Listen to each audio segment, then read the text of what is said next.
Welcome back, listeners, to a new episode of The New Standard on July 30th, 2022. And I've always wondered when we start the show, should I say the dates? I never say the dates. I just noticed that I don't.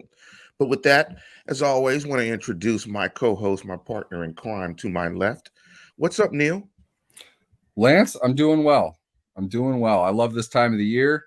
I know I've bugged you about all kinds of crazy, stupid camp stuff, but I enjoy it. I love these shows. I love what comes out of camp. I love the preparation for the season. I'm excited. This is going to be good. You know how I know you're excited? Because you just text me, yo. That's all you text me. You Two just exclamation text me, points. yo. I'm not a With two multiple exclamation exclamation points. point guy. But before we do that, give me 1 second, listeners. I got to go off camera for 1 quick second. But Neil, before I do that, I want to give a big shout out to Superstar Kwame Law TV, Plant Based Planet. Make sure you check out his channel. And if you guys want to check out the show on YouTube, go to YouTube, do a search for the New Standard and the podcast platform. You can find it on any of your podcast readers as well by doing a search for the New Standard. I'm going to go off camera for about a hot 10 seconds. So, Neil, why don't you jump into the news and notes while I come back? Before we do, I just want the record to show that this counts for my 4 hours of studying to guarantee my salary for this show. Lance is the one who's going off record here. Let's dig into the news a little bit. Here we go. News-wise, really, what we saw this week, up to this point anyway, and this is Saturday morning, 11:30 a.m. Eastern, 8:30 a.m. Pacific. Injuries are really the main story this time of the year. What the Steelers have seen to this point is something of a shoulder injury for wide receiver Chase Claypool. Knocked him out of practices on Friday. Mike Tomlin did not leave any real specifics with that or duration of time that he might miss.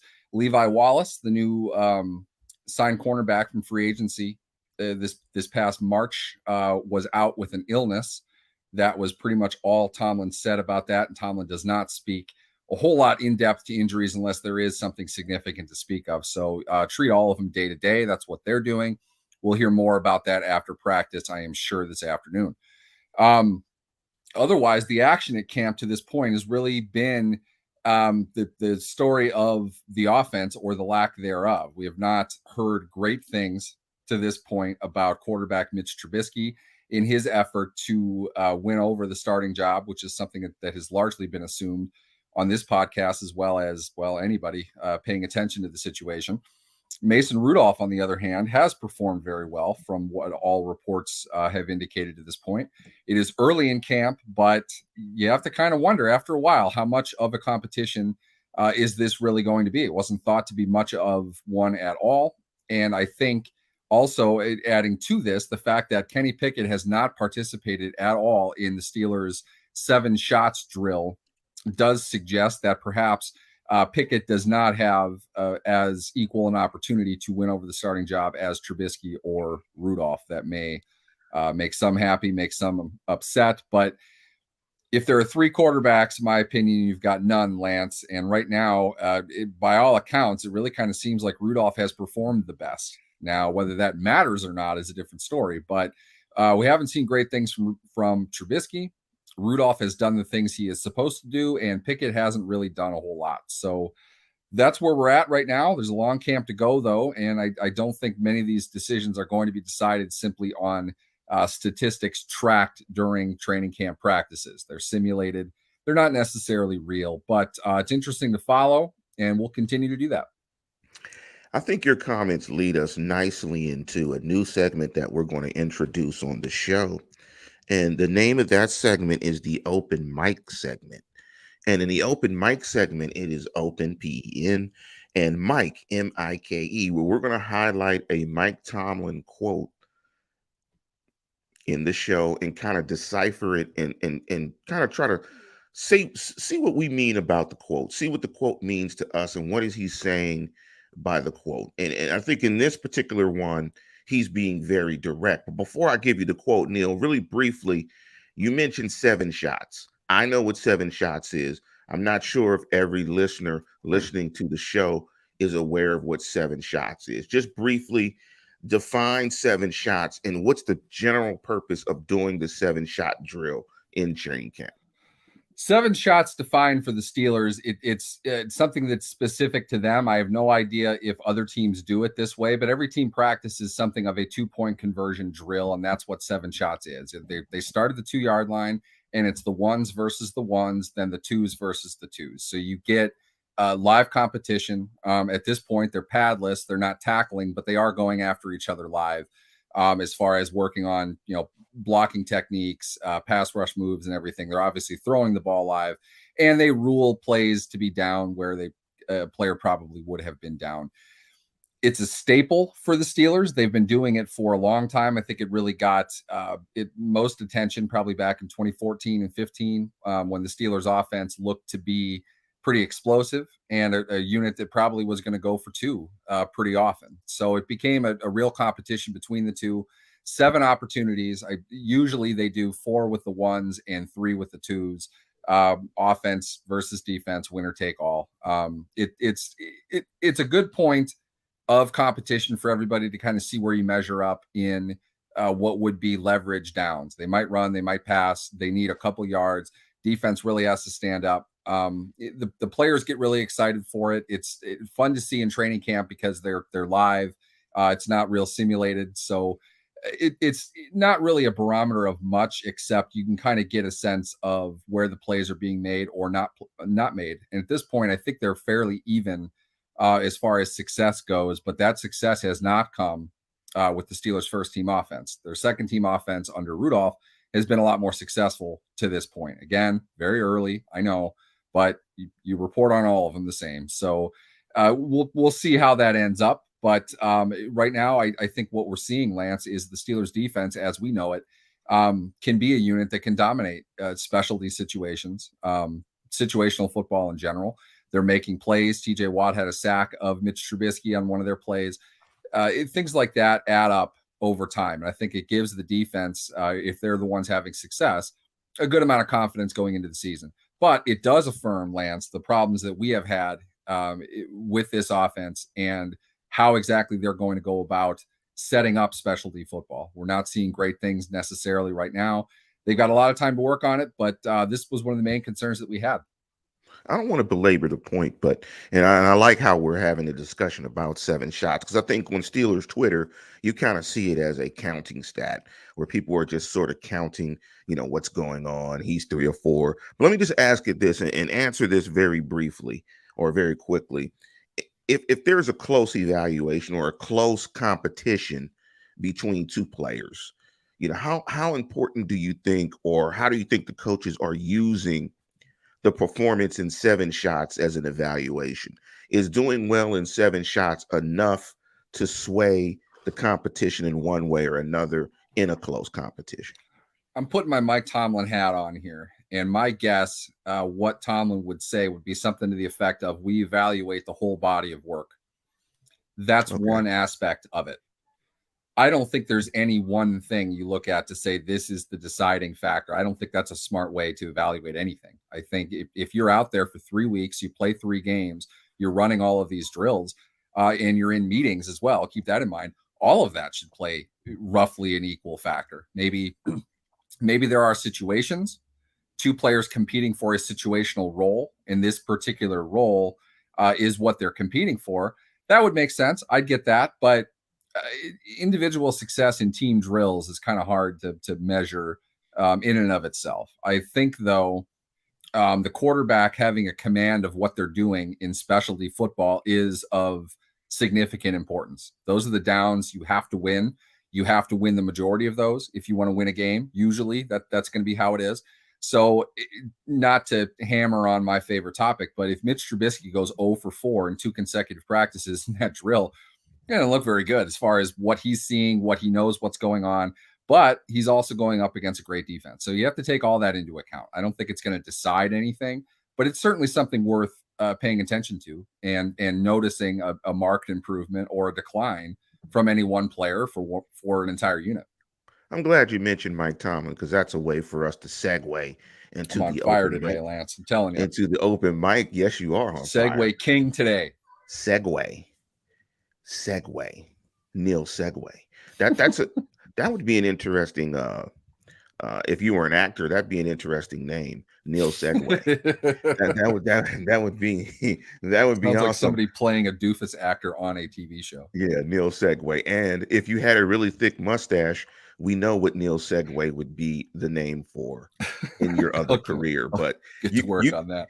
you do not Two have things that aren't going to happen. I can't grow a mustache. I am Irish in the non-facial hair sense. It doesn't work for me.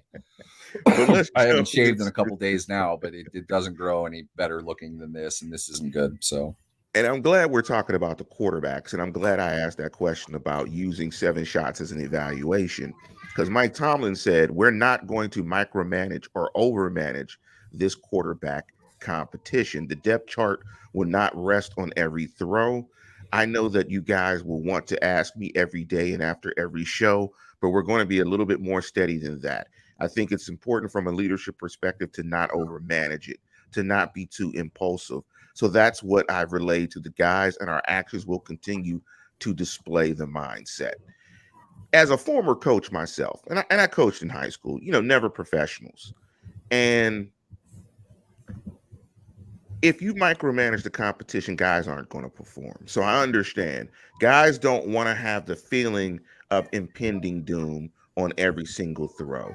A guy can't go out and be comfortable and can't perform to their highest athletic ability and just play free and loose. I mean, you want to see guys.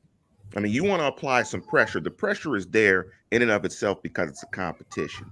You don't necessarily want to add added pressure and try to distort what the competition really is. So when I hear the comments, it feels like they may have an idea of what it is, but they're going to let the competition reveal what it is. So I'm going to ask you 2 questions. What's your thoughts on his comments? And also, I'm going to ask, is there any way that Mason Rudolph could actually win the competition? as far as his comments go, I think that's exactly the right approach. And the reason I say that is because it's not. You frame it like this. You guys might remember back in 2015, Sean Sweezum blew out his knee in the Hall of Fame game against the Vikings. He was out for the year. They brought in Garrett Hartley, who got hurt in their next preseason game. Then they executed a trade for Josh Scobie, who kicked with them for the rest of the preseason before flaming out completely. And I think he was done by week 4. I think week 4 was when they lost to the Ravens the Thursday night game in overtime, where he missed, I think, 2 field goals and an extra point. They cut him after that, and they had a competition between 3 kickers. I don't remember one of them. The other was Kai Forbath and some unknown guy that no one's ever heard of before named Chris Boswell. They brought him to Heinz Field, and they gave him 10 kicks each. The winner of that got the job. That was Boswell. Boswell's still there. In fact, he's sitting in line for another contract extension right now, which I don't think a Steelers kicker has ever done, to get 2 of them. There are some positions in which you can say, this is your job. It comes down to this moment. This is what you get. And Forbath was by far and away the most experienced kicker that they had. I think it might have been Randy Bullock. I think it was Randy Bullock. The other one. Does anybody remember that? I don't know if you do or not. But Boswell was an undrafted rookie coming out of Rice. He'd never kicked in an NFL game before. That was his first NFL experience. He won that day. I think he hit 9 of 10, and the others hit 8 of 10. So Boswell had the pressure tryout for the full-time job. That's not how you evaluate a quarterback. There are just too many things that you have to go through. You add all of it to the entire conversation that you're having. The whole competition is measured in a variety of different ways. It's not just any one particular thing, and it's not just any one day. That's what Tomlin is speaking to. That, to me, is the wisest course of action for a position that has to control everything. There's a lot that goes into it. It's a difficult position, obviously, and I don't think anybody would argue that they don't have somebody who's the clear-cut favorite. So you need to evaluate all of them, not just in their success. How do they respond to bad outings? How do they respond to drop passes? How are they interacting with their teammates? How are they grasping the whole offense? You can't figure those things out in one day. That's just not smart. And you don't need to. You got 3 weeks. You got 3 preseason games. All 3 of them are going to play a lot. 4 of them are going to play a lot. The other rookie, Olajuwon, is going to get in eventually as well. So I think that what Mike is saying is that it is a competition. They view it as a competition, but they are not going to give power rankings every day of who has the job today, who doesn't. They don't approach it as if their game is tomorrow because they don't have to. There's no sense in doing that. Continue to mix it up, put them in different situations, and find out who will have the stronger body of work by the time you need to make that decision. If it's clear and obvious right away, you can make that declaration. But if we've seen anything to this point, if they're going to declare a winner, it's Rudolph, which is absolutely not what they planned on. And I can't imagine that that's really what they expect. I still think Trubisky will be the guy. That's why they paid him twice as much as Rudolph this offseason to come in. Trubisky, though, seems to be struggling early on with some of the team activity, the team competition piece of it. That's one part. Let's see how everything else folds. Let's put it all together. We'll evaluate everything because that's their job. There's a lot of coaches that are paid a lot of money and they have a lot of time. So I think his comments are spot on. I believe it. I think he's legit in saying we're going to take our time with this. We're going to put him in different situations. We're going to see who rises to the top. What I would suggest, though, Lance, is it's interesting to me the way that he framed that question. It almost says we're going to make a very deliberate decision because who we have starting in week 1, it's going to take a lot for them to not start anymore, barring injury, obviously. Right. For us to bench him, it's going to take a lot because we put in all this work to make this decision. At some point, you got to go with the date that you brought, and I think that's what they're kind of setting themselves up to do. They don't want to question on a week-to-week basis who their starting quarterback is, short of an injury situation. It can't be on performance. So whoever they pick, they got to go with. I agree. I think that's a nice observation. It does set it up to where he can always fall back on it was a competition, and the best man won the competition, and it was a fair competition, and we allowed their performance to dictate who was the starter. I kind of want to jump into some comments from Ben this week, but because we're talking about quarterbacks, and big up to Claude Bishop. Claude asked a question in the thread real quick about Ben Roethlisberger's comments about players being me first guys. Let's hit it real quick because I want to jump into the main topic of the show because it's been a good discussion about the quarterbacks. And the main topic of the show is Mitch Trubisky, an upgrade over 2021 Ben Roethlisberger. And we're going to assume that he is going to win the job for the basis of this discussion. But what's your thought about the interaction between Cam Heyward and Ben Roethlisberger about me first guys? It felt like good friends having a brief, small disagreement in the press. But I think what it kind of showed me also is, and what I've heard from professional football guys is, once you're outside the locker room, you're outside the locker room, and guys in the locker room are going to rally around guys and protect their guys. And I thought it was just Cam Heyward saying, okay, I'm going to protect my guys. We know there's some nuance in this. We're team guys. And what Ben was speaking to is not really an issue. And he thought the comments were unfair. I like the way that the two handled it. He said it. Ben kind of retracted. It didn't become anything bigger than that.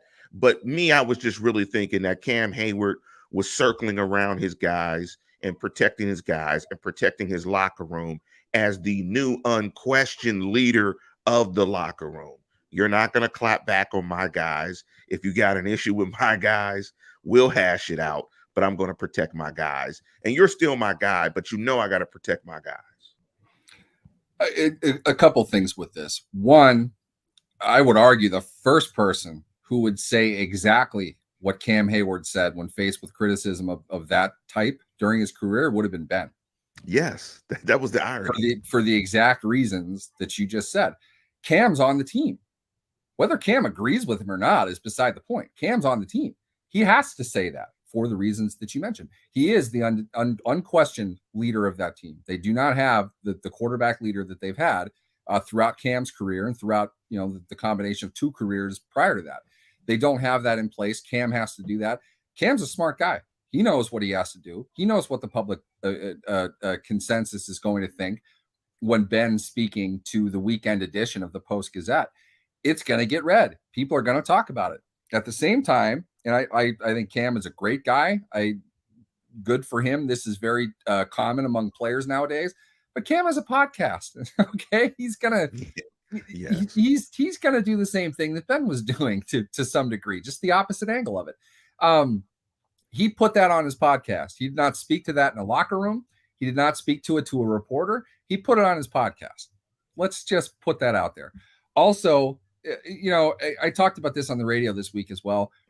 I think there comes a point where everybody says, get off my lawn. I think that's just kind of the natural way of things. After a while, you get disgruntled by younger people, and it just becomes kind of how you process things. I'm willing to bet, and I know for a fact there's one player that would back this up. I'm willing to bet there were plenty of people that didn't like the rookie quarterback in 2004's me first attitude too. There's a level of maturation that happens. Yes. And it's not subject to any one generation. No generation owns a level of selflessness or selfishness. They're all the same. It's an age thing. I think we, at a 10,000 foot level, we can look back over human history and we'll probably find plenty of examples of young people popping off, doing whatever they're doing, and old people getting mad about it. Okay. That's just, it's kind of, in other words, what I'm really saying is I don't think Ben is necessarily wrong, but I don't think that that's something that's ever avoided. You can manage to that. You can teach to that, and you can get people to rise above it. But to some degree, they're all going to kind of come in like that. And I think, too, the establishment doesn't like the new people coming in to kind of take power and control away just in the group dynamic. I'm going way too deep on this. I don't think Ben is wrong, and I think Ben has said things like this in the past. And I think there have been players who have demonstrated more validity behind what Ben is saying than what Cam will acknowledge. But Cam has a certain PR duty, and he also has a product that he's trying to market on his own. You put those things together, I think both sides saying what they said, it's fair. I don't think it's a big deal. It's his opinion. He can have it. I mean, we're not going to have to go long back into the past of Steelers players to find a couple chowderheads that probably didn't fit in all that well, according to the quarterback. Ben also loved Heath Miller because Heath Miller never talked. He never did anything. Yeah. He just went to work. Of course he loves him. I mean, yeah, you want a team full of that. If you want to be in control of everything, that makes sense. But I don't necessarily think it's all that negative of a comment either. Here's a funny piece before we jump into the main topic of is Mitch an upgrade over 2021 Ben is one. When you talked about the podcast, what struck me was they could have just teed this up. They could have teed this up and said, okay, I'm going to say this. You say this. You say it on your podcast, you'll get a lot of ratings. Who knows? That's just my speculation there. They could have teed it up. And I ate it up. It's cheap calories like donuts. I mean, you put donuts on the break room table, everybody's going to grab one. Ben and Cam going back and forth a little bit in the press. That's a great ratings grab for your podcast. Two, the phrase "get off my lawn." I don't know if you guys saw it, but if you're in the live chat, comment on this. Did you guys see Ben Roethlisberger throw out the first pitch at the Pirates game? I think it was yesterday or Thursday. I only saw a shot from way down the first baseline. I didn't get a good sense of his form or anything, but he put it in the zone, didn't he? Yeah, he did. But you talk about get off my lawn. Boy, Ben doesn't look like he can move. I mean, I was thinking about Ben's comments about him last year. Maybe he could play another season. I was thinking to myself. No. He said he could throw. He didn't say anything about moving. Yes, he did say he could throw. He knows he can't move. Favre said the same thing. Favre couldn't move. He couldn't get off the lawn. I mean, he had a limp. I mean, his gait was bad. I mean, Ben looked beat up. I was like, wow, this He's guy got like looks. 5 years of golf left, and that's it. So I anybody was ever like, complaining Ben, about the money that NFL players make, you look at a guy like Ben. Ben is he's going to be close to permanently disabled before his 45th birthday. yes, Okay, that's a yes. scary thought. He looked That's like kind of he was nuts. going to be permanently disabled by the time he got to the dugout, let alone 45 years. It was like, wow. I mean, he just looked bad. But let's jump. Frank and Ben. That's a great comment by Steelers freak. Frank and Ben. He looked like that. But let's jump into the No. main topic of the is Mitch Trubisky an upgrade of 2021 Big Ben? And part of that question, to answer that question, part of it we have to dig into what 2021 Big Ben was. And I've been doing my seasonal rewatch, and I paid close attention. I'm up to the Chicago game. I've tried to really focus on the quarterback play. And we were wearing black and gold glasses because I listened to some shows last year too. And we were pretty rough in our evaluation of Ben Roethlisberger in 2021 as a player, but we probably weren't rough enough. So what I did over the course of the week was I probed Neil to come up with some metrics and rankings to evaluate just what 2021 Ben was and to see if Mitch Trubisky could be an upgrade to that. Now we're going to jump into your one comment, but I want the cotton comment at some point when we get to it, Neil. Looking at Big Ben in 2021, we looked at ESPN's QBR, quarterback rating, completion percentage, passing yards, interceptions ratio, DYAR, and DVOA. We're going to really highlight DYAR and DVOA. And before we do that, Neil, I love the way you broke it down earlier this week, and I want you to do it again for the show. In terms of QBR, Ben was 35.6. QB ranking, he was 86.8. 65% of his passes, 3,700 yards, 2-to-1 interception to touchdown ratio. But the big number that really chimed out to me or rang true to me was in terms of DYAR and DVOA. He was 24th in DYAR, and he was a minus 9.1 in DVOA, which was 25th. When I watched Ben Roethlisberger last year, and it's ironic that I just watched the game against Seattle. And I text Neil after the Seattle game and said, Geno Smith was better than Ben Roethlisberger last year. That Ben Roethlisberger was the equivalent of Geno Smith, that Ben Roethlisberger was a high-functioning backup. So briefly break down DVOA and DYR and how that might relate to the statement I made. Because when we saw Ben Roethlisberger last year, of course, that wasn't Ben at his best, but I think that was Ben essentially as the 36th, 35th best starting quarterback in the National Football League. It wasn't good.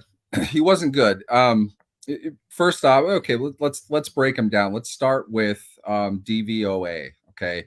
DVOA is a proprietary stat owned and created, owned, and maintained by Football Outsiders, which is a brilliant football analysis site run by Aaron Schatz and a variety of analytical, statistical types of NFL writers. Very informative, great site, great insight, highly recommended. DVOA is defensive adjusted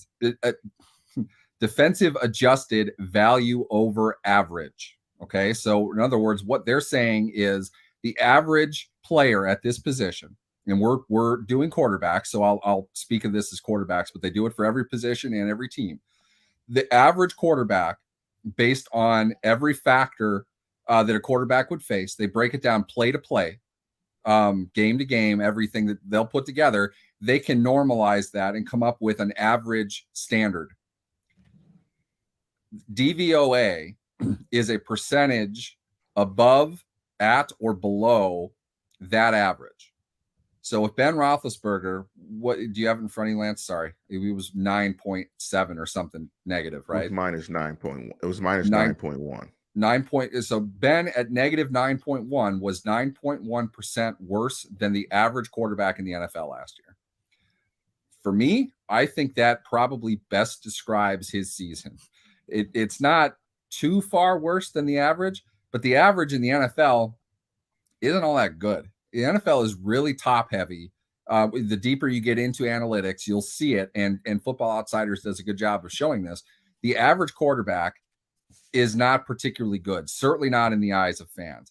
But what DVOA does as well is it adjusts that average based on the teams that the quarterback faced. So based on the overall value of 14 or 13 teams that they faced, I forget what the number is, at those given times that they faced them, their defensive value is incorporated into Roethlisberger's DVOA. So it's a very comprehensive and thorough stat that shows over the course of a year where he stands in relation to his peers. Now, DVOA does have, I think, some, perhaps I wouldn't call them limitations necessarily, but there is no one golden stat. Okay, not any one thing does not ever tell you the whole picture. Certainly not in the NFL when there are so many things to calculate. DVOA is a really good one. It's not all of it, but it's a really good one. It's not fully comprehensive. The one I also look at is DYAR, which is defensive adjusted yards above replacement. Okay, replacement is not average. Replacement is the 33rd starting quarterback in the NFL. So you think of it as a hypothetical first backup beyond the 32 starters. That level of play is, in this case, considered replacement level. Yards above that means this is how many yards this player, adjusted for the defenses that he faced, would have thrown over the replacement level in a hypothetical situation. And let's define that. Let's put a face to that. And I'm going to use Mike Sando's definition. And I would call a replacement a tier 5. And because we talked about Geno Smith, we're going to use Geno Smith as a tier 5. So Geno Smith is probably a good example of the 33rd quarterback. So think of the 33rd, Geno Smith as the 33rd quarterback. And so, what Neil is saying is, how many yards would Ben have thrown over Geno Smith? So think of Geno Smith as the average Joe. Geno Smith is patient 0 for this. Now, again, though, just to stress and be clear, this is not meant to be literal. We are not literally comparing Geno Smith to Ben Roethlisberger yet. What we are saying is he is probably the replacement level, give or take. Ben Roethlisberger had 85 in DYAR, which means over the course of the season, he had 85 more yards, more passing yards than the replacement level quarterback. That equals, I'm not a math major here, I'm just going to type it up on the old calculator, 5 yards a game more, which 5 yards, it's bad because even that is under Ben Roethlisberger's yards per attempt average, which was like 5.3, which is miserable. Really, really bad number. So Ben Roethlisberger, by that stat, was barely above the replacement level, not significantly above the replacement level. And that, Lance, I believe, was like, 24th in the league, something like that? About 25th. 25th in the league, okay? There are 32 starting quarterbacks by definition. Other guys are going to come in and out. You're probably going to look at 37 guys who started a game throughout the season. The people that Ben Roethlisberger are up against as far as DYAR goes, his peers, if you will, Baker Mayfield, excuse me, Lance, Baker Mayfield at 94, Davis Mills at 66, Daniel Jones at 14, and then we get into the negatives. Negative 20 for Ryan Tannehill, who makes $25 million a year, and I'm really happy I'm not a Titans fan. Tyler Huntley, who was thrown in the fire after Lamar Jackson got hurt in Baltimore. You think their offense is bad with Jackson under center? You probably should have seen it under poor Huntley. Andy Dalton, our old friend, who is probably lifetime 33rd quarterback as far as yards go. Jacoby Brissett, Cleveland Browns starter in week 1. Justin Fields, who everybody blames the coach for a variety of different reasons, and now he doesn't have that problem anymore, but it's the same plague that affected poor Mitch Trubisky. Landed him $7.5 million this year. Trevor Lawrence, the first overall pick of the draft, who has a legitimate gripe as far as his coach goes. Sam Darnold, who's still in the league somehow, I'm not sure. And Zach Wilson, who had, between Darnold and Wilson, of the Panthers and the Jets last year, Darnold was negative 581 he didn't start the entire season. And Wilson was negative 609. Those are just massive numbers. Excuse me, it's 558 and 569. I was looking at something else. Both very, very poor and 200 yards lower than Lawrence was. So Ben is much closer to the bottom of this than he is the top. The top of the league being Tom Brady at 1,892. Rodgers second at 1,510. 1,892 was a monster number. That's how much better Brady is than the replacement level quarterback. Ben was barely better. Nominal, in my opinion. There's not really much of a difference between the two. That's negligible. Yeah, I wouldn't even factor that in, except you put a clean list together and you'll see Ben being where he is. There's a certain point on this list, and it probably starts at about Ben, where all of them are more or less replacement level or worse. I think what it says when I was looking at DVOA and DYAR, it just reinforced that the quarterback position is very difficult. There's not many that are very good. In fact, in terms of DVOA, there were only 16 guys that had a positive percentage. I think what we're trying to say is that replacing Ben Roethlisberger at this point is probably much easier than fans believe. I think we had a perception of Ben based on what Ben was, based on what he did for the Steelers. And I think somehow, because we're black and gold diehards, we probably gave Ben a little more benefit than we should have and blamed a lot of the offense's issues on other areas when it was a bad combination of everything. When we asked the question, is Mitch Trubisky an upgrade of Big Ben? And I just wanted to illustrate, there's two things. Mitch Trubisky at his best, his DYAR in 2018, when he was a Pro Bowler, and Neil always says when 9 other guys did not want to go to Hawaii. Look at this stat. This stat alone will tell you there were several NFC quarterbacks who were better than Mitch Trubisky.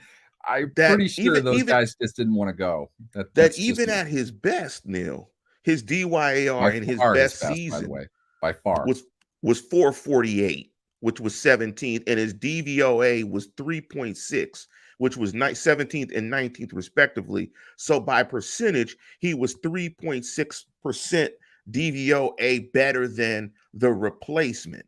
So 3.6% better per play. Than the average. Than the average DVOA. Yes, so it's not bad, but let's be honest. If we're going to trump, if we're going to make a big deal out of him going to the Pro Bowl, we should probably look at the fact and plainly say that his best season, by standardized numbers, his best season is more or less that of an average player. He's not really much better than that. That was his best season. So I'm just pointing that out there. Yeah, so when we look at this, I think when we ask the question, I think the issue that's puzzling for me, and the question is Mitch Trubisky an upgrade over 2021 Big Ben? I would say yes, because I don't think, honestly, you have to do that much to be a replacement, to be an upgrade over Big Ben of 2021. I think, honestly, Mason Rudolph could be an upgrade over 2021 Big Ben. I think the question is, in the nuance, and your quote was pretty funny in our chat, was how much, to what degree is it an upgrade? Because I think we saw in his best statistical season, and we've got a guy that hasn't played football. I mean, when's the last game Mitch Trubisky started? He hasn't started a game in quite some time. I mean, I don't know how many reps he took up in Buffalo, but he basically did not play last 8. year. He had 8 He snaps. took 8 reps. So we're talking about a guy that's taken 8 reps in probably over 2 calendar years.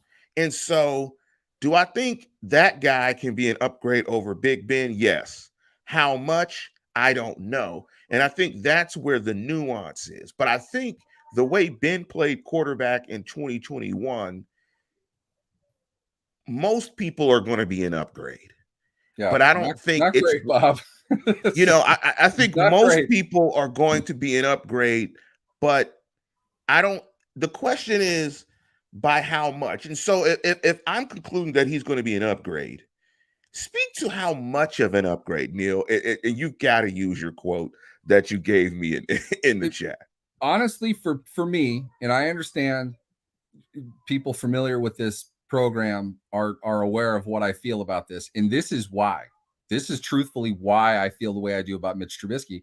His likely statistical output versus Ben's last year, you're adding a couple deck chairs onto the Titanic. These are not significant improvements. Is there an improvement? Probably. I read the names of the people who are lower than Ben. They're all pretty fatal reasons why they're lower than Ben. They're either Ryan Tannehill or they're really young players who had coaches fired because of how bad they were last season. We should expect to see overall an improvement in these areas over Roethlisberger. I feel confident in making that prediction. But what we're saying is, is that what I said? I said a couple things. I get colorful sometimes. It's trying to put out a forest fire by whipping it out and taking a leak. It's not going to stop anything. It's not going to prevent anything. And the narrative, and this has already come up in the comments, Trubisky is mobile. So he's not a running quarterback.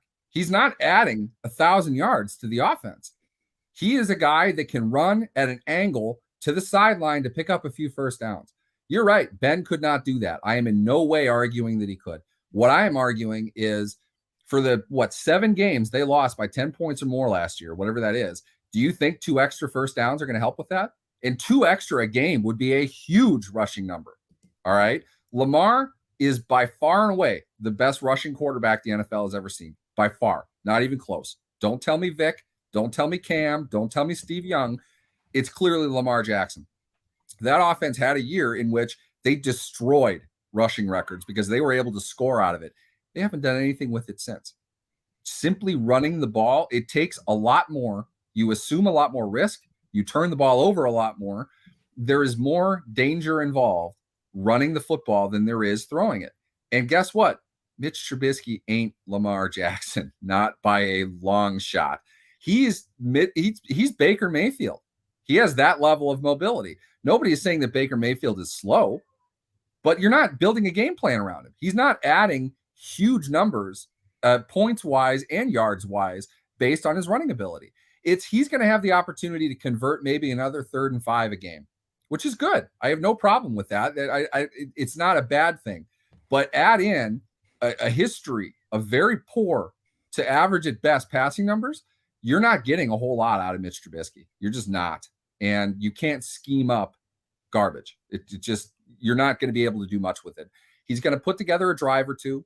He's going to make a play with his legs out of the pocket, extending a drive that otherwise would end in a punt. So if the Steelers don't go 0 for 5 to start games anymore, as far as their first 5 offensive drives, that's great. But unless you're telling me that difference is going to be 10 points, it's not going to make as big an impact as people think that it will. This is still going to be a team without a good quarterback. Yeah, I agree. And so I think there will be an upgrade, but it's going to be interesting. I mean, I think what was startling to me in doing my rewatch was just initially, just from the first game, where Ben was. I mean, just from the first game, where he was as a player. So I think he will be an upgrade. I think Mason Rudolph will be an upgrade. I don't think Mason Rudolph will be on the roster. At some point in time, I think Mason Rudolph, he might stick around for a little bit. But I think either Mason Rudolph or Mitch Trubisky will be the upgrade. And as far as Super Steelers comment, play great defense and run the balls our only hope. I would say this. Go watch the Seattle game. Go watch the Seattle game. The Seattle game is a perfect explanation as to just how that formula is so precarious to win football games. They played a team. Two drives. They played a team completely. They played a team with no Russell Wilson and several wide receiver starters. And that game went to overtime, and TJ Watt had a strip sack late, early or late in the overtime, and they win the game 23-20. I mean, that is why that formula does not work consistently. And so Mitch is an upgrade. Hell, Mason is an upgrade, but it's like Neil said, it's like an upgrade from what? If that's the standard here, if that's the only thing that matters, you can have it. What I am challenging you to think about is whether or not that upgrade matters at all. What difference does it make? Forest fire, your own personal rinse. Are you stopping that on your own? This upgrade is no different than that. It's not going to be significant. Can you win 9-10 games in today's NFL with defense, which has become massively variable, meaning they're up and down all season? And the Steelers last year proved that conclusively. It is extremely difficult to stop today's NFL teams for a long period of time, keeping them below even 30 points. Okay. Seattle came back on the Steelers and damn near won that game. Chicago damn near won that game. These aren't even good offensive teams, and they went nuts over 3 drives at the end of the game. If you're not able to do that, you can't win consistently. And the Steelers, you got some of that with Ben. Ben pulled a couple games out of his ass. He really did. I'm not saying that Ben play to play was horrible. He had a couple moments, but the bigger picture, he was not good. And there's really nothing that we can see about Trubisky to suggest, or Rudolph for that matter, because we've seen Rudolph. We know what his body of work is. There's not a whole lot to me that suggests the differences between either one of them and Ben Roethlisberger in whoever's offense, in whatever stadium, is going to be substantially better. I think they're going to have a few more drives that are a little bit more consistent. I think they'll run the ball a little bit better. But if they're going to focus primarily on running the ball, you're going to see a team that doesn't win consistently week in and week out. They're not going to stack wins the way that they have. You can't play like that in the NFL anymore. It's just too easy to stop. And in tier 1, I wanted to go through the tiers real quick before I ask my last 2 questions for the episode and we get out of here. In tier 1, in Mike Sando's article, I think Mike Sando's of the Athlete, tier 1 was defined as quarterbacks who can carry their team each week. He had Aaron Rodgers, Pat Mahomes, Tom Brady, Josh Allen, Justin Herbert, and Joe Burrow in that order. Tier 2 are guys who can carry their team, but not as consistently as tier 1 guys. He had Stafford, Wilson, Watson, Jackson, Prescott, Carr, Kyler Murray, and Matt Ryan.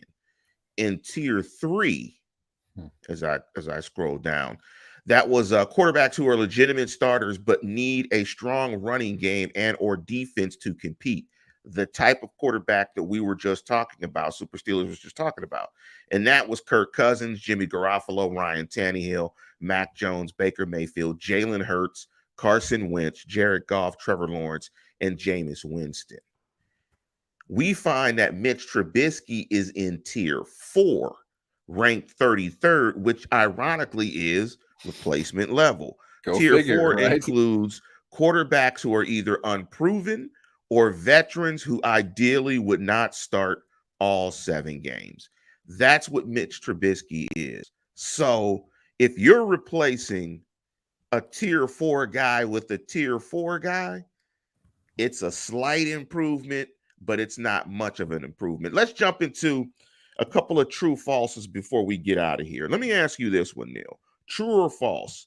DK Metcalf's contract will be the comp for Deontay Johnson. Boy, I got assaulted on this the other day on social media. Here's the thing, Lance. It's both true and false, and that's a reality. I know that that's not as simple and clean as we would like it to, there are other comps that you're going to bring in, but you cannot ignore the most recent signing. You just can't. That's not how you value things. You have to look at the most recent comp and determine from there what the similarities are. Metcalf's production is way lower than Johnson's is. That's the truth. It just is. Metcalf is a much more physically inclined player. He's much more of a big time player. His contract being what it is, it's also weird in the sense that it's only 3 years long. Is Johnson going after a 3-year deal? I don't know. Yeah, that was interesting. But Metcalf is extremely smart to do that because I'm guessing Seattle was lowballing him because they're not sure exactly the type of receiver they're going to get or what the real big play value is when they don't have a quarterback. Do they want to commit themselves to that much money? It might not be the way I would go about it, but I see why they're doing what they're doing. And in my opinion, 3-year deal is the smartest for both of them. Metcalf gets probably lower than market, 24 million APY, which if we want to look at just average per year, 24 million APY is lower than I think what Metcalf is worth. But that's also why he probably got huge guarantees, a record in guaranteed money for a receiver, and he only has 3 years. So if he does really well in 3 years, he hits the market again at 28. He can easily sign a 3 or 4 year deal. Tyreek Hill is older than him, and he just got a massive raise. Hill is close to 30 million APY. So Johnson, what Johnson's really saying is, you've paid me nothing for my first 3 years in the league. Last year, I was third in the NFL in targets, and I played 16 games. I'm only averaging a shade under 11 yards per catch, which isn't great, but you got a bum quarterback. Here's 1,000 different measurements that show that. And here's the new quarterback that you brought in, and you're paying him 10 times as much money as you're paying me. All of this tells me you want me to get 160 targets again. You want me to catch 10 passes a game. Okay, if you're going to not catch, sorry, you're going to throw me the ball 10 times a game. I'm going to catch 7, 8 of them a game. That puts me in this level. Regardless of anything else, you're using me this much. You obviously think that I have value. A valued receiver, if you want to define it as the proverbial, and I hate this term, the proverbial number one receiver, that's Deontay Johnson on the Steelers. And it's not even close. There's no argument. I don't care what you think a number one receiver is. You can't define it any better than the guy who gets the ball the most. And that's Johnson. By he had what, about 160 targets maybe last year? It's third in the league. Third in the NFL last year. And what is your, give me your reason why you think he's going to get fewer than that? Significantly fewer than that. I'd put it 145. Why is he getting 145 or fewer targets beyond injury this year? There's no reason to think that. They're going to give him the ball a bunch. He's going to do what he does with it, whether it's big or not. And he's going to have consecutive years of high targets, high catches, reasonable yards, lower yards per catch that you can blame on the offense that isn't going to be particularly good. And the market says with that, probably with inflation and premium, because you're wanting to sign him in free agency, 21 to 24 million a season. I'm not his agent and I can negotiate this. It's not hard. The wide receiver market exploded.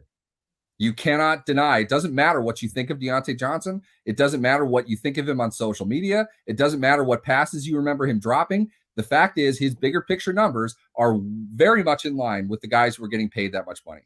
He's not Jamar Chase, but Jamar Chase isn't getting paid like a big dude yet. He doesn't have the big playability as Christian Kirk, but he's got everything else over Christian Kirk.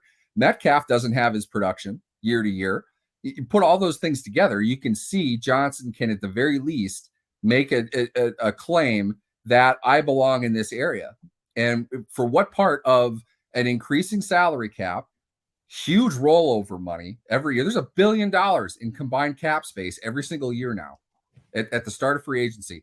What team is not going to give him that money if he wants it? 3-year deal, guarantee the whole thing. He could easily get 3 years, 70 million, 25 million guaranteed. That's not hard to make. That puts him in Metcalf's range. So it's not a comp specifically, but it's more fuel to a market that Johnson wants to get in on. That's really what matters here. And you can't, outside of what you feel of him on your team, you can't argue that he's not inside that market right now. You just can't. You know, looking at it, if I'm Deontay Johnson, given where the Steelers are from a quarterback perspective, unless I think Kenny Pickett is going to be the truth, I'm out of Pittsburgh. I'm out of Pittsburgh. I try to go to the open market and try to get paid. I mean, when you look at the argument, is he a number one for you and he's a number one for the league, right? So it is both. So if he's your number one, he clearly is your number one, and he only has to worry about being the number one for the Steelers per se. And what is his value to the Steelers? When you are averaging 135 targets a season, he got targeted 92 times as a rookie, Yeah, and that's 144 increasing. times. Keep that in mind. 92 targets for a rookie is a big number. Okay, 144 in for his a second third year, round pick, and 169 targets in 2021. only going up. I mean, it is only so clearly without he's him, a huge part of their offense. And we've talked about how the offense has struggled, and that's with the struggling offense. Without him, I mean, so his value for this offense is it's beyond number one wide receiver. Like, Yeah, he might be the only valuable offensive player, and that leads me to my next true or false exactly right question for you before we get out of here. Chris Boswell is the Steelers' best offensive player. True or false? False. Kickers are not offensive players. Technicality. I understand what you're saying. I think Chris Boswell legitimately has a claim to be likely the most valuable player on the team this year. If Boswell is not 91+%, this team is not winning more than 7 games. They're going to play close because they have to. They're going to play defense because they have to. If they're in close games, the difference is going to be your special teams. And Boswell is really good. Fortunately for the Steelers, you might recall, I mean, they grossly overachieved last year when Boswell was lights out. 2015, that team probably should have been worse than it was. Boswell, though, was out of his mind. One of the best seasons we've ever seen from a kicker. He was excellent. If Boswell does that again, I think this team could be in competition for 8 wins, maybe 9, possibly. If Boswell drops down, if he misses a couple kicks, honestly, I'm not sure those aren't going to be game-deciding types of things because they're going to have to play close. You know, the more Boswell is kicking is the more competitive of a game that they're in. And if he is not what he has been, I don't know how many games they're going to win. So I think you can make the argument as far as being valuable on the team. It's a whole other thing. Kickers are not offensive players. Well, because of that technicality, I'm going to say false. But if there wasn't a technicality, I'm going to say true. Because I make the argument for sure. Because Boswell is on the offensive side of the football, Boswell is the only player that you would consider possibly an NFL best at his position. And the guy that I'm thinking is the NFL best is Justin Tucker. I think Justin Tucker and Tucker is a historic beast, but you know Tucker what? is historically good. So they're both great. If you're into special team stuff, I have something of a background in special teams. I enjoy what goes into that because it's so unknown to everybody else. Boswell and Tucker are just phenomenal kickers. They're both are just really, really good at what they do, and it's fun to see them having the historic levels of success that they have. And it's not a coincidence that, you know, probably the 2 best kickers in the game right now are on 2 teams that don't finish below 500 very often. So they're very much a part of that success. Ton of points. Before we get out of here, Neil, and I'm trying to end it precisely at 1 hour. What you got going on the Wire Network in terms of the Steelers stuff for next week? I'm just going to cover camp, you know, try to get as much information up there as we can, try to dig into what's going on, try to explain it a little bit. I'm not breaking news, but I am anticipating Chris Boswell signing an extension sooner rather than later, certainly before the end of camp. They have no real reason to not give him the extension. That's something they're working on, I'm sure. Wouldn't surprise me if they do something else either. I don't know if they want their current situation would give them a little bit of scratch to sign somebody else. They're a team that has always wanted to put the money onto the field. They don't want to have to carry $25 million in unused cap space 1 year to another, because that only means you got to spend twice as much the next year. And teams free agents negotiate against your cap position. So if player X wants $5 million now, when you have $25 million in cap space, if you have 50, they're going to ask for 10. So you don't save it. You may as well spend it on the guys you have right now if there are guys that you want right now. Boswell absolutely is one of those guys, in my opinion. So I would expect that move to come sooner rather than later, and check it out on Steelers Wire when it does.